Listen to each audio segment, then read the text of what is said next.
Hello everyone. So this will be our Dvar Torah for Parshat Beshalach. Um, it'll be a shorter one than previously. We'll just take a small section in the Tanchuma and we'll say a few words about it. So in this parsha, as I'm sure you all know, the people of Israel leave Egypt, and when they leave, so God surrounds them with the Amud Ha'esh and Amud Ha'anan, the sort of a cloud and a fire. There are some interesting stories about that cloud and fire, which we won't go into right now. The Tanchuma, however, sees this as an opportunity to connect us back to Avraham Avinu. In the Tanchuma, Parshat Beshalach, Siman Daled, it says, "Ve'Hashem holech lifnehem yomam." God is walking before them in the day and in the night. B'midah she'adam moded ba modedim lo. In the same midah, the same matter of treatment that a man treats others, so he is treated. Avraham liva malachei hasharet, shene'emar ve'Avraham holech imahem leshelcham. לפיכך ליווה הקדוש ברוך הוא את בניו במדבר 40 שנה. אברהם אמר יוקח נא, כדכתיב בסדר וירא אליו. So, it's mentioning over here the fact that Avraham, back in Parshat Vayera, when the angels came to eat by his place, and he thought that they were not angels, but that they were simply, passerbys that needed a place to rest for a bit, it says that he, not only did he take very good care of them, he also afterwards walked away with them. He sort of took them out, walked a few steps outside, and guided them until they were sort of would go on their own.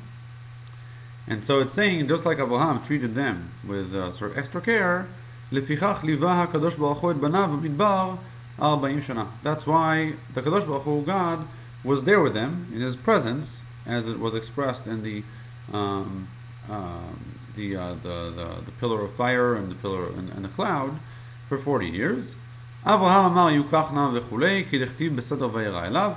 So here the Tanchuma is pointing us back to the Tanchuma in Parshat Vayera, and there in Siman Daled, it really talks about.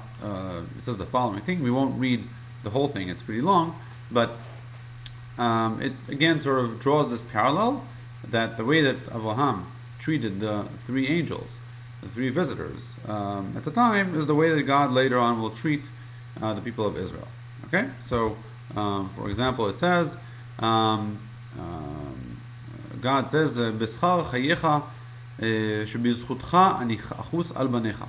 Because of the great things you're doing, I will also protect and care for your children. And then he explains, אמר לו הקדוש ברוך הוא בשחר 3 ריצות שרצת אני ארוץ לפני בניך 3 ריצות בשעת מתן תורה. Just like you ran several times, you were very speedy in your treatment and care for these people, I shall also be speedy and take care of them. And just like you gave them water, I'll give them water. I'll give them the well of Miriam. And just like you gave them bread, I'll give them bread from the sky, etc., etc., etc. And this is it. That's the Tanchuma that connects us back to that story. And while it's so again, like always, there's sort of the plain way of understanding it, the simple perspective, just saying, look, Avraham did some good stuff, and now Hashem is paying him back, and we could just let it be at that. But naturally, as I'm sure you can expect by now, that is far from what we will do here. Let's try and think a little bit deeper as to what the meaning is of this connection. Okay, so at first glance, we can just say that this is a way of God evening the scales. Okay, Avraham did something good. Obviously, he wasn't fully paid for. Okay, for that good thing. So God says, okay, when the time comes, I will repay you, not you personally, but through your children. Sort of like a pay it forward kind of concept. And that's fine. And that teaches us the value of good manners, the value of caring for other people that are not necessarily your family or people that you know, caring for strangers, and the importance of the caring of strangers. Yes, Avraham was a stranger to these people, whether they were people or they were angels. He thought they were people, and so he cared for them, and so you get rewarded for taking extra care of strangers and people that need help. But the thing is that there's obviously another level to this whole thing, because we can ask several questions. For example, why Davka Avraham? What, Yitzchak didn't do good things? Yaakov didn't do good things for other people? Couldn't we, go ahead and look at the way Yitzchak deals with Avimelech, maybe? We might, if we really looked hard, we might be able to find for each one of the patriarchs something that they did. Why Davka Avraham? And why Davka this sort of prize? So I think that the answer is not so difficult to figure out, because Avraham is the one who was originally told that his children, not his children, but his offspring, eventually will need to leave the land of Israel and be tormented and enslaved and only come out after several hundred years. And so Avraham is now left in a point where sort of he knows that his children will not be taken care of, at least not for a long time. And so, whereas every parent wants to care for his children, Avraham is told in advance he won't be able to, right? Or at least his ability to take care of them is limited. He can't build up, some sort of a fortune, some money, in order to supply for them when he's gone.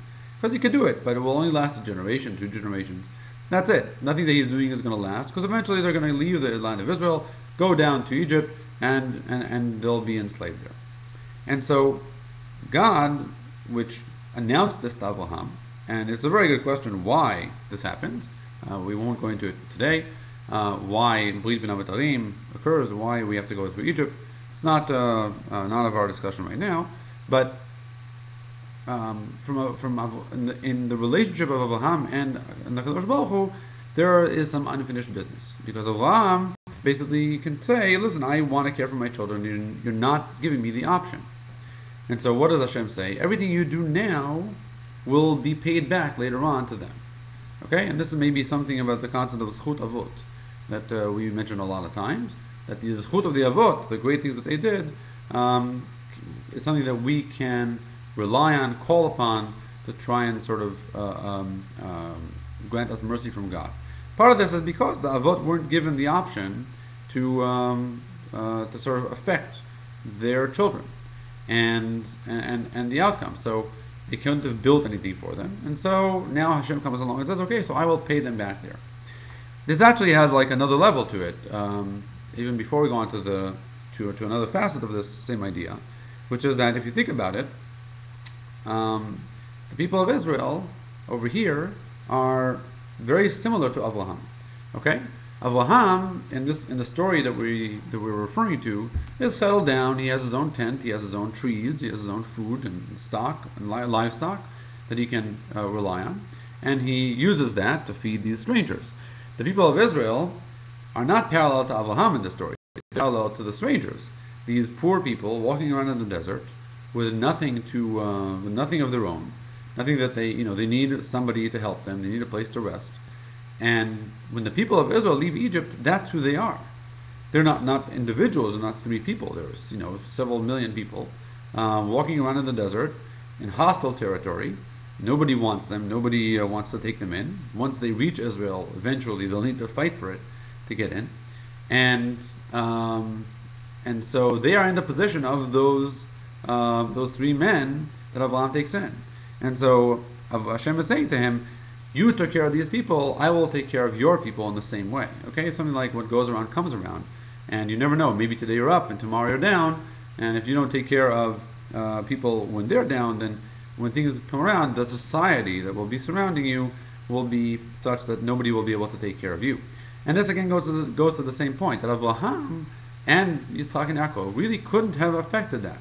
Meaning, they couldn't have arranged for some sort of a pact that would last for generations, that eventually somebody would take in the Jews, right? Or the Israelites.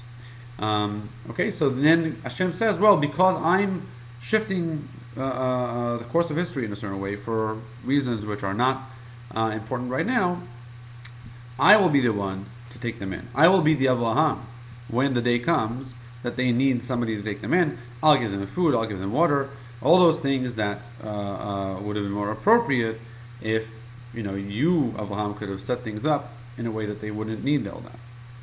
But I think that this idea, which I think is the main idea of that midrash, has another level to it. Because what are we talking about over here? That midrash, which I quoted, is not talking about that God will take them out, that God will care for them. It's also about sort of the way that God will care for them. Okay, if I didn't read this section, but if you look, you'll see, that it talks about how sort of, מכאן שנו חכמים שהצדיקים אומרים מעט ועושים הרבה. That the tzaddikim say that they'll do a little bit, but they do a lot. And also, HaKadosh Baruch Hu says he'll just help a little bit. He says that he'll only, take care of Egypt. That's what he promises in Vayera. Sorry, in Lech Lecha, in Brit Ben Abitarim. But actually, he does much more than that. So this is about sort of going out of his way, and you can also see that connected to the verse we just read in our parsha about God surrounding them with a cloud and a pillar of fire. God could have taken care of them in many ways, and he didn't have to do it through these miracles. He could have found other ways, except for the manna, to take care of the people of Israel. So, what is the meaning of that? Also, if you recall in the part that I read from the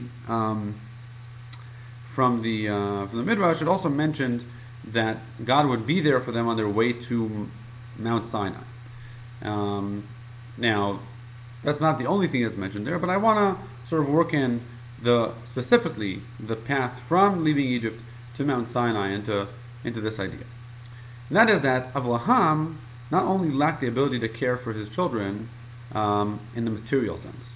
Okay? In other words, it's not only that he couldn't have worked, that he wasn't able to be there for them and sort of build up an empire or a home for them to grow and eventually become a people in the land of Israel. He could do that in a material sense.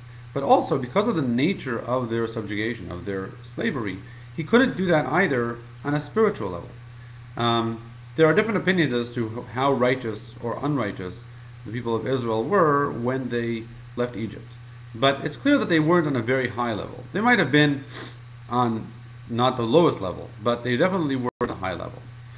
People of that in that state don't deserve to be treated with with such grandeur by God. They don't deserve to be given food for free and water for free and all that stuff. On their own, they're not qualified. They don't deserve that on a spiritual level. That God can say, "This is your reward for being such wonderful people." But Avraham was. But then again, Avraham grew up in splendor in a normal house, and he had the time and the freedom to work out his faith and to discover God on his own, and for God and him to create a relationship. And here comes God out of nowhere after several hundred years and tries to sort of jumpstart this relationship again after it's been dormant for many years, for several generations. And so, under what conditions can God come along and say, "Well, I'm going to save these people and give them special treatment"? So the Midrash is saying it's because of Avraham. Meaning, this is also part of that payback, part of that compensation. God is saying, Avraham, if you were given your choice, you would have taught Yitzchak what he needs to know, and Yitzchak would have taught Yaakov, and you would have built a family that would have been stable and steady and following my path all the time. And now I put you in a position where that's not an option. Well, if that's the position I put you in, I owe you to take care of them as if you were around. Until when? Until Matan Torah. Until we get to Har Sinai. Once we get there, then they're given their choices, then they're taught the laws, and then they will follow the path of their own accord and be judged on their own. Though, of course, still, your memory is important. Anyway, that's the idea of this midrash, and I bid you a Shabbat Shalom, and hope to see you next time.